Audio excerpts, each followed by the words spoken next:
सदियों पुराना ज्ञान जो आज की तेजी से बदलती दुनिया में भी बिल्कुल सटीक बैठता है। आज के इस खास विश्लेषण में हम आचार्य चाणक्य के दर्शन को एक नए और बिल्कुल प्रैक्टिकल नजरिए से डिकोड करने वाले हैं। ये कोई साधारण बातें नहीं है, बल्कि जीवन की कुछ सबसे बड़ी गुत्थियों को सुलझाने वाले मास्टर कोड हैं। तो चलिए बिना किसी देरी के इस शानदार सफर की शुरुआत करते हैं। लेकिन आगे बढ़ने से पहले एक बहुत ही बेसिक सवाल, क्या इस मॉडर्न और कॉम्प्लेक्स दुनिया में बिल्कुल सीधा साधा और भोला होना हमेशा एक अच्छी बात है?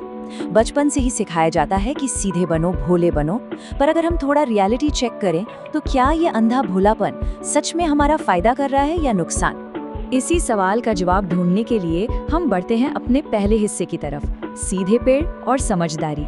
चाणक्य की एक बहुत ही मशहूर कहावत है, बहुत सीधा साधा होना अच्छा नहीं है। सीधे पेड़ पहले काटे जाते हैं और टेढ़े मेढ़े बच जाते हैं। इस बात में जो गहराई है ना, वो सच में सोचने पर मजबूर कर देती है। एक जंगल का उदाहरण लीजिए। लक्कड़हारा अपनी कुल्हाड़ी लेकर सबसे पहले किस पेड़ पर वार करता है? जाहिर सी बात है, जो बिल्कुल सीधा होता है। इंसानी जिंदगी भी कुछ ऐसी ही है। हद से ज्यादा सीधा होना खुद ही खतरे को बुलावा देने जैसा है। अब यहाँ पर एक बड़ा कंफ्यूजन दूर करना जरूरी है। चाणक्य ये बिल्कुल नहीं कह रहे हैं कि बेईमान बन जाइए या दूसरों को नुकसान पहुंचाइए, बिल्कुल नहीं। यहाँ असल में तुलना हो रही है समझदार होने और बेवकूफ होने के बीच। ईमानदारी और बेईमानी की तो बात ही नहीं है। अगर कोई फायदा उठाने की कोशिश कर रहा है तो वहाँ सिचुएशन के हिसाब से खुद को ढालना आना चाहिए। थोड़ा स्ट्रीट स्मार्ट बनना पड़ता है। सिर्फ सीधे बनकर सब कुछ लुटने देना, इसमें कोई महानता नहीं है। इस कॉन्सेप्ट को और अच्छे से समझने के लिए एक भोले जानवर के बारे में सोचिए। एक जानवर क्या करता है? वो बस अपने बेसिक फितरत के हिसाब से बिना ज्यादा दिमाग लगाए एक ही दिशा में चलता रहता है। वो बहुत प्रेडिक्टेबल होता है और इसी वजह से शिकारी उसके लिए आसानी से जाल बिछा लेते हैं। इंसानों की दुनिया में भी यही होता है। अगर कोई इंसान बिना सोचे समझे हर स्थिति में एक ही तरह से रिएक्ट करता है तो चालाक लोग उसे आसानी से अपना शिकार बना लेते हैं। बिना बौद्धिक विश्लेषण के कोई भी ऐसे जाल में फंस सकता है। इसलिए सच्ची समझदारी इसमें नहीं है कि इंसान बार बार एक ही गलती दोहराए। जो ऐसा करता है उसे तो समझदार बिल्कुल नहीं कहा जा सकता।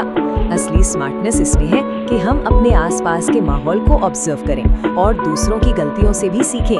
दिमाग की खिड़कियां खुली रखना और स्थितियों को हर एंगल से देखना ही एक्चुअल स्मार्टनेस है।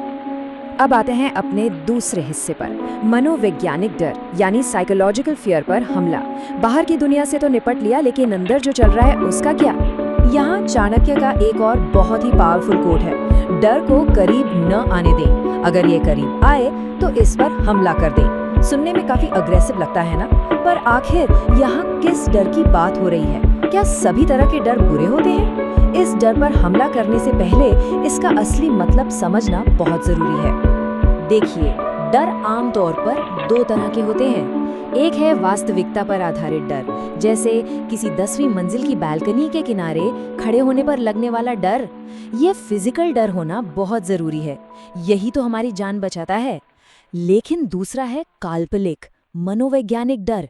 ये वो डर है जहां शरीर में कोई हल्की सी परेशानी होने पर लोग सीधा गूगल करके किसी गंभीर बीमारी की कल्पना कर लेते हैं, या फिर किसी स्कूल प्रेजेंटेशन के नाम से ही उनके पसीने छूटने लगते हैं।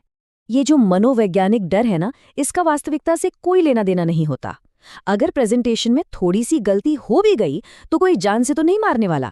लेकिन दिक्कत यह है कि जब इस डर की वजह से लोग पीछे हटने लगते हैं तो समस्या सुलझती नहीं है, बल्कि ये डर फिर जिंदगी के हर एक हिस्से में फैलने लगता है। ये सिर्फ एक जगह तक सीमित नहीं रहता, ये धीरे धीरे इंसान को पूरी तरह से पंगु बना देता है। तो इस काल्पनिक डर का इलाज क्या है? इसके लिए 3 बहुत ही आसान और प्रैक्टिकल कदम है। मान लीजिए पानी से डर लगता है, तो पहला कदम है कम गहरे पानी से शुरुआत करना। सीधा समंदर में कूदने की कोई जरूरत नहीं है। दूसरा कदम, उस डर का सीधे सामना करना। और तीसरा, धीरे धीरे अपने एक्शंस को उस डर से बड़ा होने देना। जब छोटे और सीधे एक्शन लिए जाते हैं तो वो डर अपने आप छोटा होने लगता है। डर का डटकर सामना करना ही उसे जड़ से खत्म करने का इकलौता रास्ता है। अब बढ़ते हैं अपने तीसरे और आखिरी हिस्से की तरफ, भीड़ के साथ चलना बनाम अकेला रास्ता चुनना। ये विचार सच में किसी के भी करियर, बिजनेस और जिंदगी की पूरी दिशा को बदल सकता है। कोट कुछ इस तरह है, गलत दिशा में बढ़ रही भीड़ का हिस्सा बनने से बेहतर है सही दिशा में अकेले चलें। अक्सर 99% मामलों में भीड़ गलत दिशा में ही जा रही होती है, क्योंकि भीड़ हमेशा पास्ट को फॉलो करती है। पहले ऐसा हुआ था तो अब भी ऐसा ही होना चाहिए।